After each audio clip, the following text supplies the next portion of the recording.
اچھا، دوسرا مسئلہ یہ ہے کہ کیا رکوع میں شامل ہونے سے رکعت ہو جاتی ہے یا نہیں ہو جاتی؟ تو اس میں بھی دو آراء ہیں، اور دونوں آراء میرے نزدیک صواب ہیں۔ پہلی رائے یہ ہے کہ مشہور حدیث ہے سیدنا ابو بکر رضی اللہ تعالیٰ عنہ کی، فرماتے ہیں کہ میں، صحیح بخاری کی حدیث ہے یہ، کہ میں نماز میں داخل ہوا کہ اللہ کے رسول صلی اللہ علیہ وسلم رکوع میں جانے والے تھے، اور میں آیا اور میں ڈائریکٹ رکوع میں چلا گیا ان کے ساتھ، اور اس کے بعد میں نے اللہ کے رسول صلی اللہ علیہ وسلم کو یہ ماجرا بتلایا، تو رسول اللہ صلی اللہ علیہ وسلم نے ارشاد فرمایا زادک اللہ حرصا ولا تعد، اللہ تعالیٰ آپ کی حرص کو بڑھائے، دوبارہ ایسا نہ کرنا۔ علماء کرام نے اس حدیث کو سامنے رکھتے ہوئے دو چیزیں سامنے رکھی ہیں۔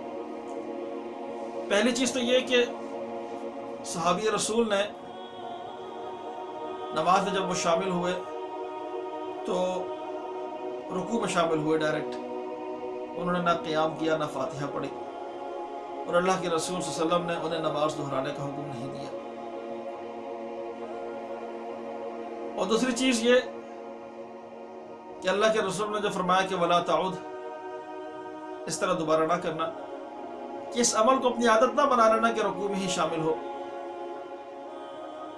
کیونکہ اس حدیث کی کچھ روایت میں یہ ملتا ہے کہ وہ دوڑتے ہوئے مسجد میں آئے تھے اور نماز میں شامل ہو گئے تھے، تو اللہ کے رسول صلی اللہ علیہ وسلم نے اس بات سے منع فرمایا کہ اس طرح نہ کرنا۔ شیخ صالح العثیمین رحمہ اللہ، شیخ ابن باز رحمہ اللہ اور دوسرے سعودیہ کے علماء کرام اس حدیث کی تفسیر، اس حدیث کی شرح کچھ اس طرح کرتے ہیں، فرماتے ہیں کہ اس حدیث سے ہمیں یہ پتہ چلتا ہے کہ اگر کوئی شخص رکوع میں شامل ہوتا ہے تو اس کی رکعت ہو جاتی ہے۔ تو اس سے سوال کیا گیا تو پھر فاتحہ کا کیا حکم رہے گا، کہ فاتحہ خلف الامام پڑھنا تو رکن ہے آپ کے نزدیک، تو فاتحہ کی رکنیت کہاں چلی جائے گی؟ تو اس کا جواب کچھ اس طرح کہتے ہیں، فرماتے ہیں کہ فاتحہ کی رکنیت اپنی جگہ قائم ہے۔ یہ حدیث اس کی بھی تخصیص کر رہی ہے، کیونکہ اس حدیث سے ہمیں یہ پتہ چل رہا ہے کہ صحابی نے فاتحہ کے ساتھ ساتھ قیام تک نہیں کیا، قیام بھی رکن ہے، فاتحہ بھی رکن ہے،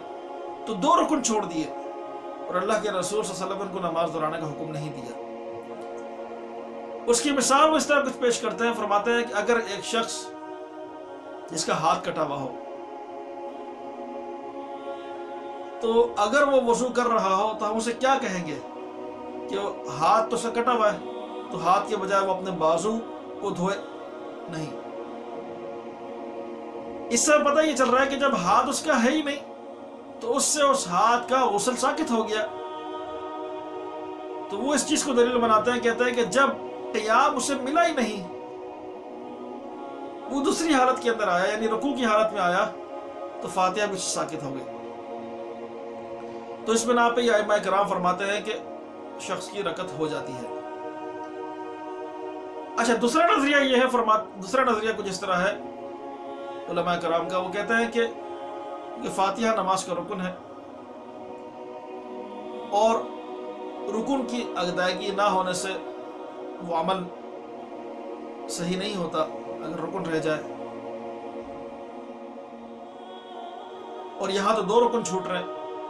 فاتحہ بھی چھوٹ گئی، قیام بھی چھوٹ گیا، تو اس لیے رکعت کو دہرایا جائے گا۔ اب میں آپ سے یہ کہتا ہوں کہ میری رائے یہ ہے، یہ میری رائے ہے، شاید صحیح بھی ہو سکتی ہے، شاید غلط بھی ہو سکتی ہے، اللہ تعالیٰ بہتر جانتا ہے حق بات کیا ہے۔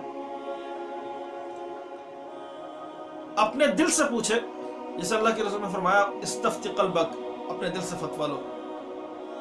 اپنے دل سے پوچھیں کہ کیا بات آپ کو صحیح لگتی ہے۔ اگر آپ کا دل کا میلان اس بات کی طرف جاتا ہے، دل آپ کا اس بات پر راضی ہو جاتا ہے کہ نماز، فاتحہ اور قیام، یعنی آپ رکن سمجھتے ہیں اس کو، فاتحہ کو، اور قیام اور فاتحہ چھوٹ جانے پہ آپ کا دل راضی ہو جاتا ہے کہ اللہ کے رسول کی دوسری حدیث میں ملتی ہے وہ بکرا والی رضی اللہ تعالیٰ عنہ کی، تو آپ رکوع میں شامل ہو کے اس کو رکعت گن لیں. اور اگر آپ کا دل راضی نہیں ہوتا اس بات پہ، ان دو چیزوں کو چھوٹنے پر، اور آپ کا دل ملال کرتا ہے کہ نہیں یار قیام بھی چھوٹ گیا، فاتحہ بھی چھوٹ گئی، میں دہراتا ہوں، تو آپ دہرا لیں، اپنے دل سے فتویٰ لیں، اپنے دل سے پوچھیں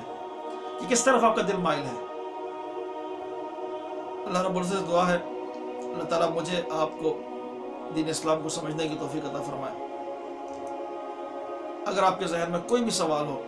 اس مسئلے سے متعلق، آپ مجھے کمنٹس بھی کر سکتے ہیں. میرے واٹس ایپ نمبر پہ بھی مجھ سے آپ رابطہ کر سکتے ہیں. میرا مقصد اختلاف پیدا کرنا نہیں، میرا مقصد صرف اور صرف حق بات کو وضاحت سے بیان کرنا ہے.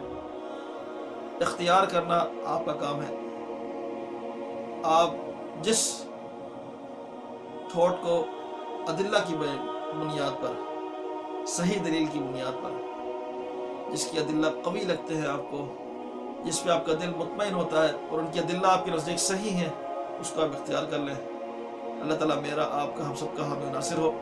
دین کو سمجھنے کی توفیق عطا فرمائے. وآخر دعوانا الحمدللہ رب العالمین. السلام علیکم ورحمۃ اللہ وبرکاتہ.